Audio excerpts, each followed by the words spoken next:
Welcome back to Hope for the Caregiver. I am Peter Rosenberger, and this is the show for you as a family caregiver. So, show for caregivers, about caregivers, hosted by a caregiver, and we're glad you're with us. I've got a guest on the phone, and John, here's the setup, okay?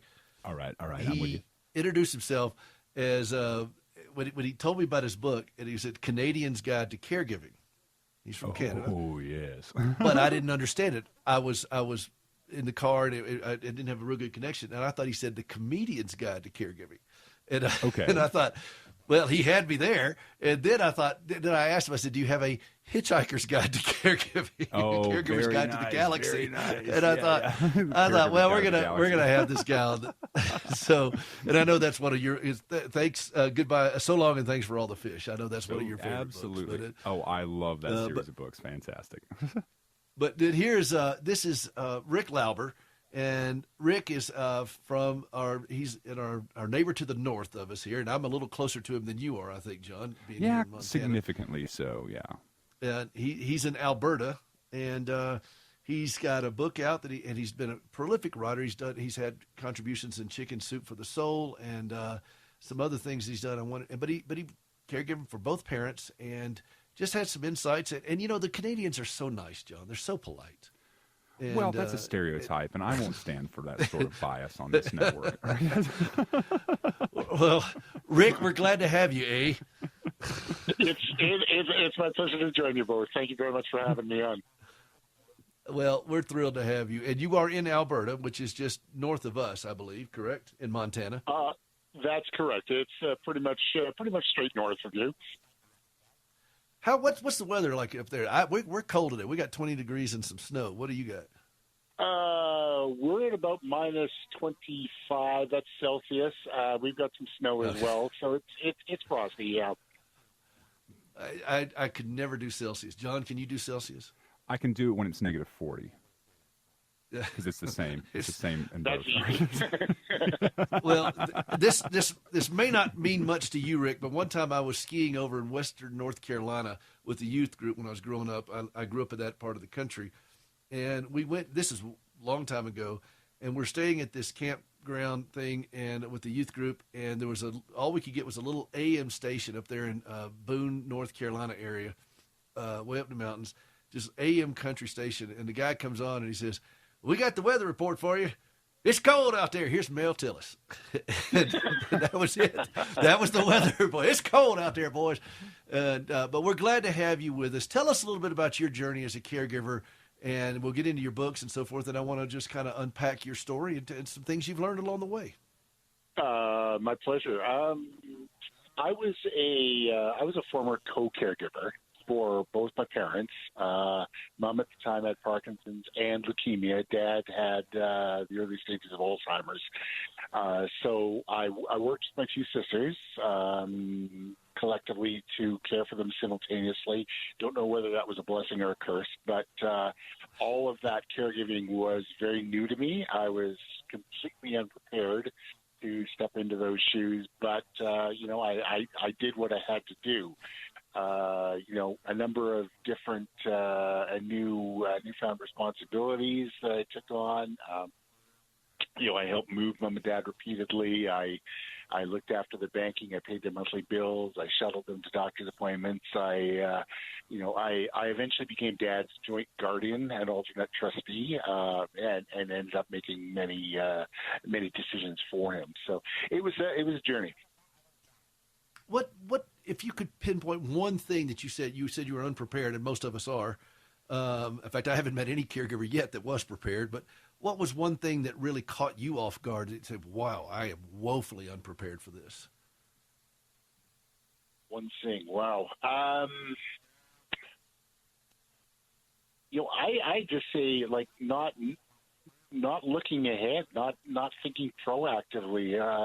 Rather, I was thinking reactively rather than proactively. I always thought that Mom and Dad were the pictures of good health, and they were. But they ended up growing older. They got sicker, and I hadn't really envisioned them ever growing old and declining as they did. So, that caught me off guard. Well, you said one of the things that you did during this, and I assume beforehand, but it really took off, was your writing through this process, and you seem to be a pretty voracious writer. Talk a little bit about that. Sure. Well, I've always enjoyed writing, and others have told me that I've been good at it. I ended up using writing during my caregiving years, especially during the later years when Mom and Dad got older and and declined further. Writing was a coping mechanism for me. I used it to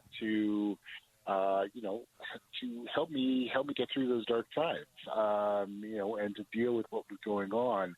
It provided me a safe outlet as to talk about my thoughts, my feelings, and was it kind of like journaling? It was, to a certain degree. There was journaling.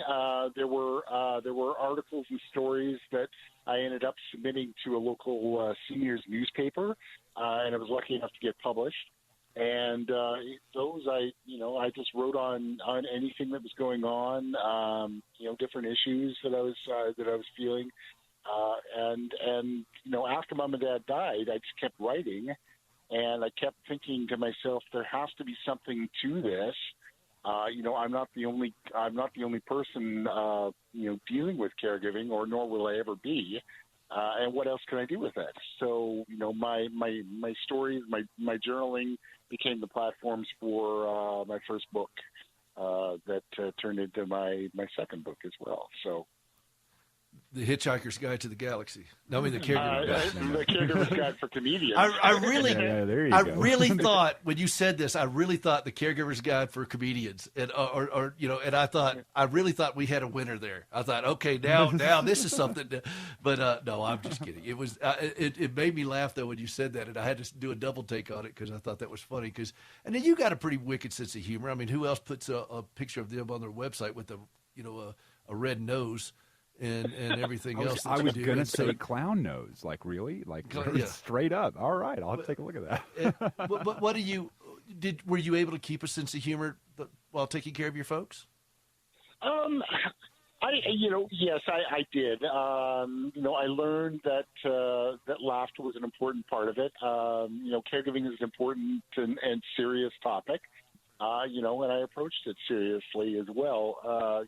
But there were times that I had to laugh, and I did laugh at what was going on, and that felt good, to be honest with you. You have to laugh because not everything is completely in your control, nor will it ever be, and sometimes you just have to let it go and just say this is beyond my control. I can't do anything about it. So end up laughing it off. Well, I had and I've done that over the years, and I think sometimes I think fellow caregivers need permission to laugh, and mm-hmm. It sounds like you're the kind of guy that kind of helps them do that, and that's something we've been working here on this show to do, is to let them know it's okay, that there are things that are hilariously funny.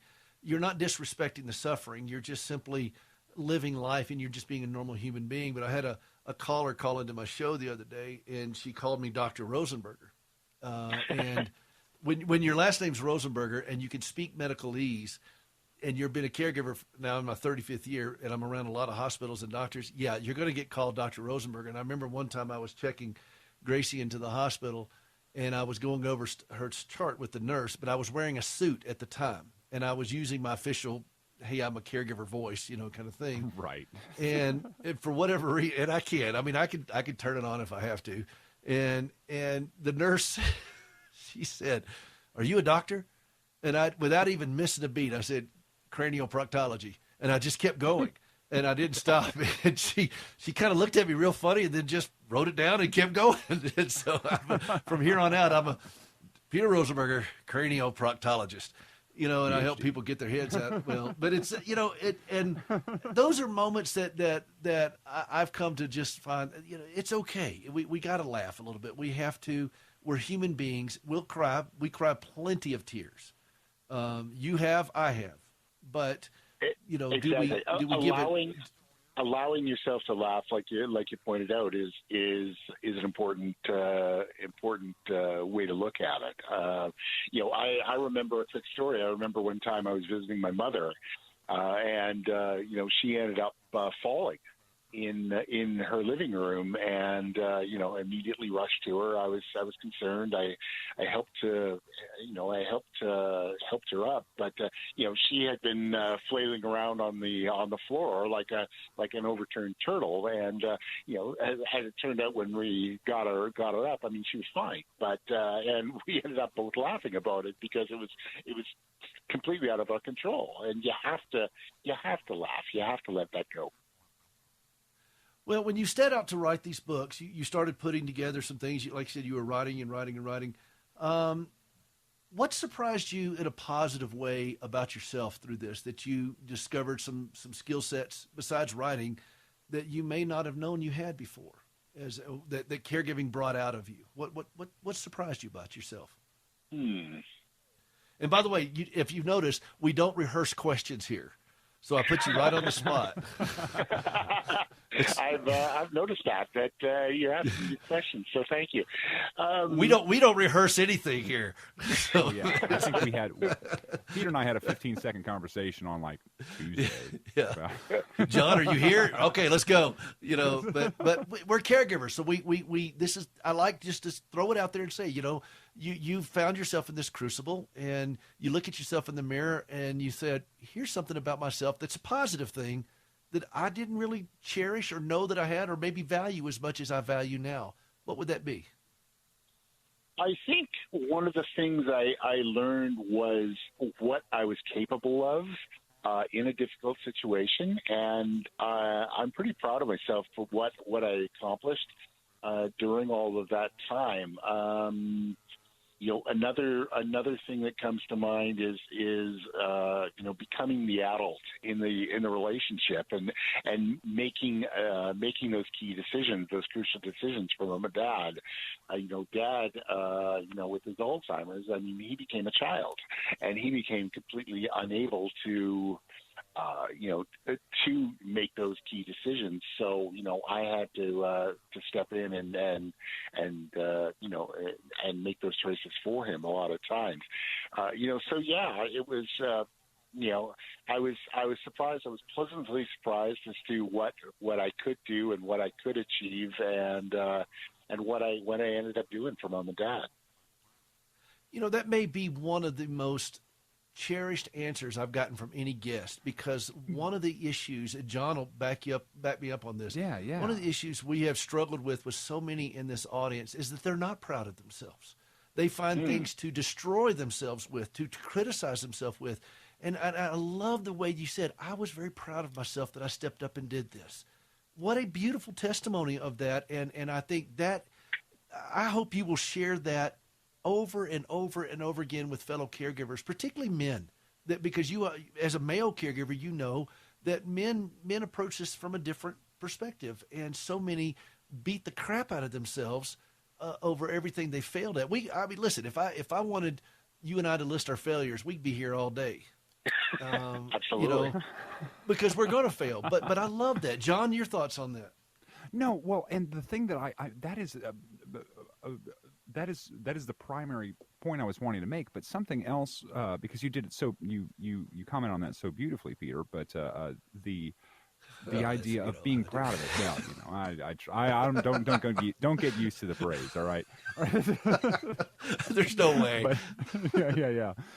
But the phrase that you used, becoming the adult in the situation, that struck me. That really resonated in a way that I think a lot of people can also kind of try to, and getting through that entire idea of, oh no, how do I'm the adult now with my parent, and that is and making all those decisions and commenting on that was I think something very valuable, and I just wanted to highlight that a little bit, Well, and one more question, Rick. Your sisters, how did your relationship change with your sisters? Did you guys grow tighter together? Was it I know that there's never going to be a smooth. You're always going to have bumps in the road. But do you feel like you guys were able to work together pretty well and grow together as siblings, or how did that work? There were some skirmishes, but no full-out wars. No knives in the back. We worked fairly well together and fairly cohesively. I'm not going to say there weren't any arguments, because there were. But I think I wouldn't believe you if you said. Yeah. I wouldn't believe you if you told me there weren't any arguments. But we're that's far life. from the perfect family. I think what helped us in the long run was communication. We spoke with each other. We talked with each other fairly often and fairly regularly, and I think we remembered who we were working for. It wasn't us that we were working for. It was Mom and Dad, and we tried to keep Mom and Dad's mind in front of mind. Beautifully said. Beautifully said. Rick Lauber from Alberta, Canada. His book. Both books are available out there right now. You can go to ricklauber.com, RICKLAUBER.com. Caregiver's Guide for Canadians and The Successful Caregiver's Guide. Both are available now, and other things that he's written. Rick, I want you to know how much I appreciate you coming on the show. I really do. Thank you for this. I appreciate the time. Thank you very much to you both. Yes, Thank sir. you.